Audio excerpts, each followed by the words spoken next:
안녕하십니까, 수달입니다. 오늘은 숲의 바나다 네 번째 날이 되겠습니다. 오늘 함께 해주실 선생님은 꿀벌 선생님, 그리고 배짱이 선생님, 그리고 등예 선생님, 그리고 촬영 감독이신 도토리 선생님께서 함께 해주셨습니다. 감사합니다.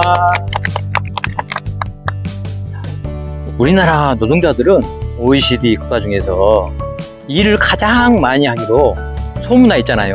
그런 불명예스러운 별명을 가지고 있는데, 곤충들 중에서도 그런 곤충이 있지 않을까요? 등에가 있지 않을까요? 네, 등에 제 생각에는 개미 같아요. 개미, 벌이에요. 아, 벌이요, 나비요. 아, 나비요. 네, 다 열심히 일을 하고 있지만 그 중에서도 꿀벌이 가장 일을 많이 한 것으로 알려져 있잖아요. 네, 꿀벌은 하루에 5시간씩 일을 해요. 근데 주말이 없어요. 일주일에 7일 내내 일을 해요. 그럼 일주일에 35시간씩 일을 하는 거예요. 그리고 이 친구들은 직선거리로 3km까지 가요. 그래서 삼촌성에 꽃을 옮겨 다니면서 꿀을 모아요. 네. 꿀을 모으는데 평소에 얼마 정도 먹을 수 있을까요? 100ml는 모으지 않을까요? 100ml, 예. 네. 종이컵의 반 정도 모으지 않을까요? 종이컵 반 정도. 선생님, 한 500ml 정도. 500ml 나. 그걸 일을 그렇게 열심히 하는데. 선생님은? 저는 숟가락으로 한 2개? 아, 2개. 네. 숟가락으로 네. 1개 정도를 너무 작아요. 평생 그렇게밖에 안 돼요? 모아요. 네, 네. 그래도 엄청 일을 열심히 한 거죠. 어. 네. 선생님, 꿀벌과 등에가 비슷한데 뭐가 달라요? 이름이 다르네? 그러네. 차이가 많이 있다고 볼 수가 있어요. 꿀벌은 벌목에 속해요. 벌 종류입니다. 반면에 등에는 파리 목이에요. 파리 종류입니다. 그래서 꿀벌은 결정적인 방어 수단이 있죠. 바로 침이에요, 침. 근데 등에는 침이 없어요. 그러니까 방어 수단이 없는 거죠. 차이가 많죠? 네. 그러면 등에는 네. 침이 없어서 방어 수단이 없네요. 그렇다고 볼 수도 있겠지만 반드시 그런 것도 아니에요. 침이 없는 대신에 등에는 아주 재밌는 친구예요. 자, 여기 보시면은 짜잔, 진짜 꿀벌 같죠? 진짜 꿀벌 같다. 꿀벌의 모습을 이렇게 하고 있어요. 심지어는 등에 종류가 많은데 말벌 모습을 또 이렇게 하고 있는 친구들도 있어요. 정말 비슷하네. 네, 비슷하죠? 네. 네. 자, 그러면은 네. 우리 꿀벌과 등에를 자세하게 관찰을 하고 싶죠? 네. 우리 관찰하러 갈까요? 네. 좋아요, 출발! 정말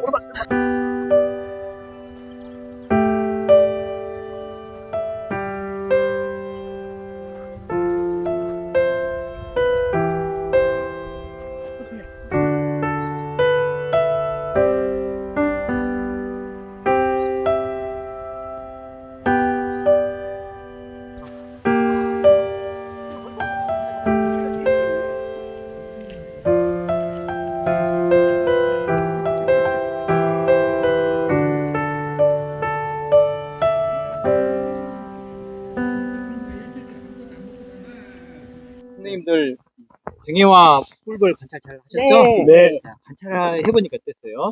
아주 확연히 달라요. 나타나는데? 달라요? 많이 달라요. 어떻게 달라요? 더듬이가 일단 크기가 달라요. 크게 달라요? 네. 아니, 확연히 딱 크기도 차이도 좀 나지만, 등의 배 줄무늬도 틀려요. 네. 네, 줄무늬도 틀리고. 관찰력이 좋으시네요. 또 그 등에 좀 더 시커매. 아, 그래요? 네. 눈 크기가 달라요. 크게 달라요? 네. 또 있어요. 네, 예. 날개 개수가 달라요. 아, 예. 중요한 것 같아요. 우리 선생님들이 아주 잘 보셨어요. 여기 한번 보면서 한번 볼까요? 네. 지금 여기도 저 꿀벌이 날라와 있는데, 네. 볼까요? 여기 이제 꿀벌이고, 네. 등에잖아요. 자, 여기에, 일단은 더듬이부터 볼까요? 네. 더듬이가 등에는 작죠? 네. 짧죠? 네. 그 다음에 꿀벌은 길잖아요. 길어요. 그 다음에 눈을 보면은, 등에는 눈이 2개잖아요. 네.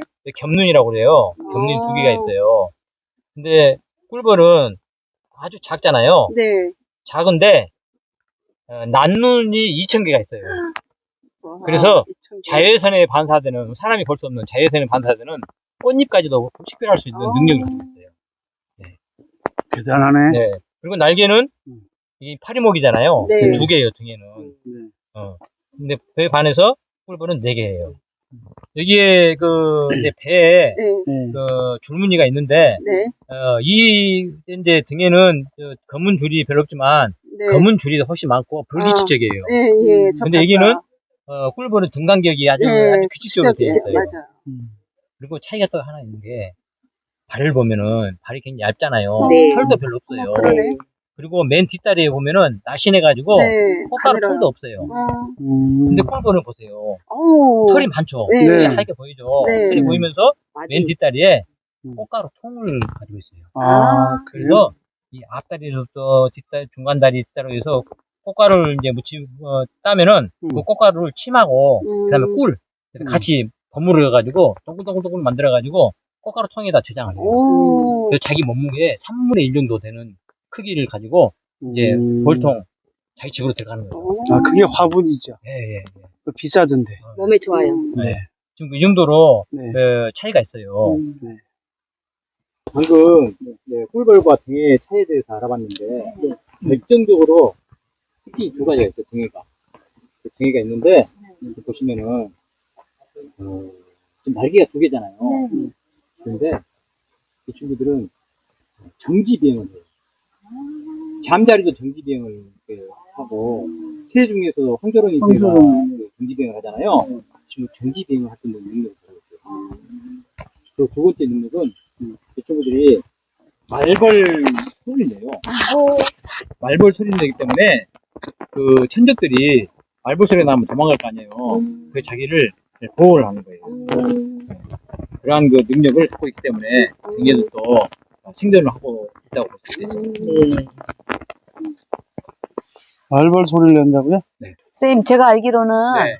등해가 머리가 나쁘다고 하던데 네. 맞나요? 나쁠 것 같아. 나쁠 것 같아. 아까 뭐 말벌, 그다음에 꿀벌 모습으로 의태도 하고 말벌 소리도 낸다 했잖아요. 머리가 좋을까요, 나쁠까요? 근데 꽃들 입장에 봤을 때는 좀 기분 나쁜 애예요, 사실. 우리 등해 같은 경우는 노란색을 좋아해요. 봄에 어떤 꽃이 피나요? 유채? 개나리꽃, 유채. 민들레 많이 피잖아요. 그런데 등해의 특성은 뭐냐면은 꽃을 가리지 않고 입꽃 쫓고 다니면서 무조건 꿀만 먹는데 집중을 해요. 꿀만. 예. 그러면 이제 다리에 약간 꽃가루 묻잖아요. 근데 유채꽃에 가서 꿀 먹다가 유채꽃 꽃가루가 민들레 쪽에도 붙었다. 그러면 수분이 될까 안 될까요? 안 돼요. 또 반대로 민들레 꽃가루가 유채꽃 가도 안 되잖아요. 그래서 꽃들이 고민하게 돼요. 고민. 어떻게 하면은 수분을 할 수 있을까? 그러다가 유채꽃을 생각해 보시면 유채가 쫙 모여 있잖아요. 많이 폈잖아요. 그 다음에 민들레도 보면은 쭉 많이 펴 있잖아요. 그것보다 곤집이라고 곤집. 아예 그냥 같이 모여서 펴버리는 거예요. 예. 그러면 등에는 마음대로 다니면서 해도 수분이 되는 거예요. 아. 꽃들도 걱정을 할 필요가 없는 거죠. 그래서 서로 윈윈, 상호 공생관계가 형성이 되는 거예요. 등해가 아니라 식물들의 머리가 좋은 거네. 진짜? 대단하죠? 네. 그 꿀벌하고 등해하고 두 개를 비교해 보면 어느 쪽의 머리가 좋을까요?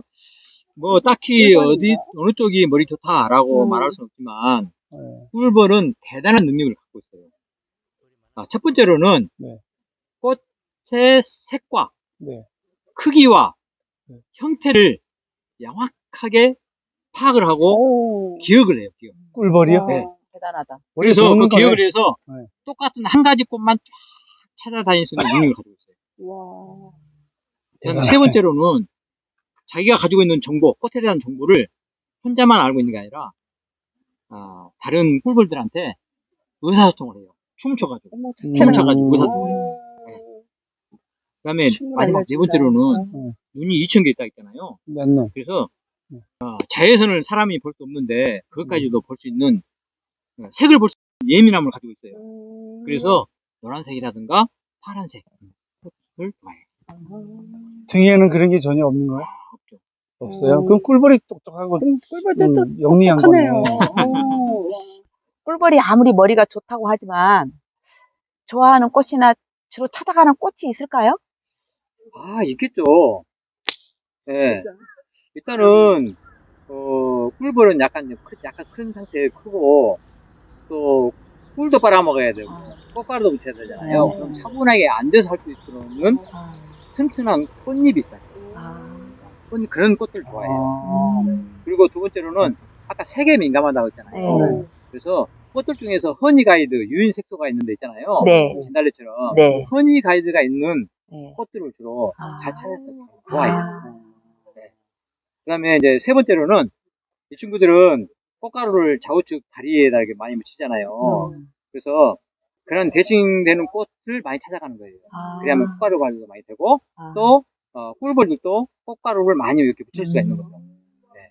그런 꽃들을 좋아한답니다. 아, 그렇군. 그 벌꿀들이 네. 꿀을 발견하면 춤을 춘다고 아까 말씀하셨잖아요. 예. 어떻게 춤을 추고 어떻게 알려주는 건가요? 우리 선생님이 아주 굉장히 지적인 욕구가 좀 있으신 것 같아요. 네, 사이버 대학 다니고 있습니다. 이 꿀벌들은 가까이에 이제 그 꽃이 있는 것을 알려줄 경우에는 이 친구들이 저는 이제 직접 보진 않았지만 유튜브에서 한번 봤어요. 이 친구들이 원을 그립니다. 원을 그리면 춤을 추는데 네. 여기 보시면은 여기 이제 벌집에 들어가 가지고 네. 동료들 쫙 모여놓고 이제 네. 춤을 추는 거예요. 근데 네. 원을 그려요. 원.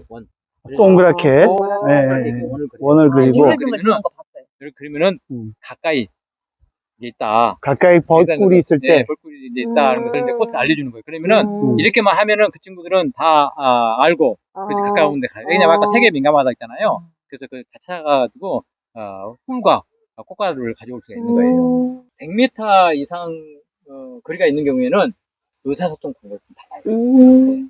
팔자춤을 춰서 의사소통을 해요. 팔자춤을 춰서 하는데 아랍의 숫자 8자? 네, 아랍의 숫자 8인데 네. 몸통을 흔들면서 아랍의 숫자 8 쓰는 거예요. 여기 몸통. 보시면은 네, 벌들이 다 몰려 있는 상태예요. 모여 있는 네. 상태에서 몸통을 이렇게 흔들어요. 몸통을 흔들면서 아랍의 숫자 쓰는 거예요. 몸통을 흔들면서 이렇게 해서 몸통을 흔들면서 아랍의 숫자 쓰는데 네. 이게 조금 가까이 있다 그러면은 약간 빨리 춤을 추고 빨리 추고. 멀리 있다 그러면은 천천히 팔자춤을 추는 거예요. 태양의 각도하고 그다음에 꽃의 각도 네. 얘를 명확하게 팔자춤으로 알려주는 거예요. 그러니까 팔자춤이 항상 반듯한 게 아니라 뭐 옆으로 누이고 이쪽으로 반대쪽으로 눕고 이렇게 하잖아요. 그 각도를 다 알려주는 거예요. 와. 그렇게 해서 찾아간다고 볼 수가 있어요. 대단한 거죠. 똑똑하다. 네. 선생님, 그러면 우리 사람도 조직 생활하면서 각자 맡은 바가 있는데, 꿀벌들도 조직 생활을 할 거 아니에요? 그렇죠. 그럼 각자 맡은 바가 있나요? 있어요. 뭐죠?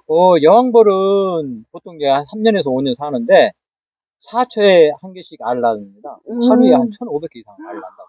오, 엄청나네요. 그리고 숯벌은 기계네, 기계. 짝짓기만 하면 돼요. 오. 그럼 누가 일을 하느냐? 일벌들이 하는 거예요, 일벌들. 네. 일벌들은, 사람하고 약간 달라요. 그 사람은, 신입사원이 되면은 영업직도 뛰고 외근을 하잖아요, 외근. 그쵸. 그래서 나중에 이제 경험이 쌓으면은 사무실 앉아가지고 감독하고 지시하고 관리직을 하잖아요. 일벌은 반대예요. 성충이 되면은 되자마자, 집 정리, 꿀벌 집 정리하고, 유충 돌보는 거. 해요. 경력이 조금 쌓으면은 집을 짓기도 하고, 꿀도 관리하고. 좋다. 더 이제 좀 지나가면 경력을 쌓으면은 말벌들이 나타났다. 그러면은 가서 용감하게 싸우는 거죠. 그렇게 하다가, 이제 어느 정도 이제 은퇴 시기가 되면은 이 친구들은 외근을 합니다, 외근. 그래서 밖에 나가가지고 꿀과 꽃가루를 따와요. 네. 왜 그 반대를 하지? 힘이 없을 텐데. 그러니까. 그래서 일만 하네. 이 친구들은 꿀벌 전체를 아마 지킨다고 볼 수 있겠죠. 왜냐면은 외근을 하게 되면은 이제 말벌들도 있고 천직들이 많이 있잖아요. 그럼 굉장히 위험한 일이라고 볼 수 있잖아요. 그럼에도 불구하고 약간 나이를 먹은 꿀벌들이 직접 가가지고 꿀을 따오는 거죠. 그리고 너무 희생적이다. 꽃가루 따오는 거고. 네. 그러다가 이제 뭐 천적과 마주쳤다. 그러면 싸우다가 침을 한 방 쏘는 순간에 이 친구들은 죽는 거예요. 근데 선생님, 최근 들어 꿀벌이 많이 사라지고 있다고 하는데 참 걱정이 됩니다. 꿀벌이 사라지면 우리 인간에게 어떤 영향을 주고 우리는 뭘 해야 될까요? 꿀벌이 사라지면 우리 인류와 인간과 어떤 관련성이 있을까요? 예쁜 꽃도 볼 수 없고, 수분 역할을 못하니까 과일을 열매를 맺는 게 힘들겠죠? 네, 과일을 먹을 수가 네. 없겠죠. 네. 그 아인슈타인이 네. 이미 꿀벌의 그 실종에 대해서 경고를 한 바가 있어요. 꿀벌이 사라지면은 우리 인류의 생존이 4년을 넘지 못한다라고 경고를 이미 한 바가 있어요. 그만큼 꿀벌이 우리에게 영향을 많이 미친다는 반증이 되겠죠. 우리 인간들이 그 작물을 하는 거 있잖아요, 식물. 그게 한 100종 정도 된다고 그래요. 그 중에서 무려 71종을 그 수분을 꿀벌이 담당한다. 근데 꿀벌이 사라지고 있으면 정말 심각한 문제가 닥치겠죠. 네. 네. 네. 아까 우리 먹었던 과일 같은 것도 잘 먹을 수 있겠죠. 그러니까요. 수박이라도 참외 같은데. 그래서 우리 인간이 해야 될 일이 뭐가 실천해야 그렇죠. 될 일. 우리 생활 속에서 실천할 게 많이 있겠죠. 사실 여기서 우리가 지금 그 핸드폰으로 지금 촬영하고 있잖아요. 네. 이 전자파가 나가고 있거든요. 이것도 꿀벌한테 영향을 주고 아, 있거든요. 그러네요. 네, 우리가 촬영하기 위해서 또 뭐 이제 자가용을 타고 왔는데 이것도 영향을 주고 있어요. 네. 탄소가 배출되는 거잖아요. 대중교통을 네. 걸어가야 돼. 그리고 뭐 또 뭐 일회용 물품을 사용하지 않는다든가 그렇죠. 생활 쓰레기를 뭐 준다든가 네. 뭐 이런 것들도 우리 생활 속에서 실천을 해 나갔을 때 꿀벌들이 조금이라도 더 이렇게 사라지고 이제 보존할 수 있지 않을까 이렇게 생각이 듭니다. 네. 그러네요. 우리 모두 노력을 많이 해야 될 것 같습니다. 실천하면서 살겠습니다. 오늘 꿀벌이 사라지면 안 됩니다. 수고하셨습니다. 네. 감사합니다. 감사합니다.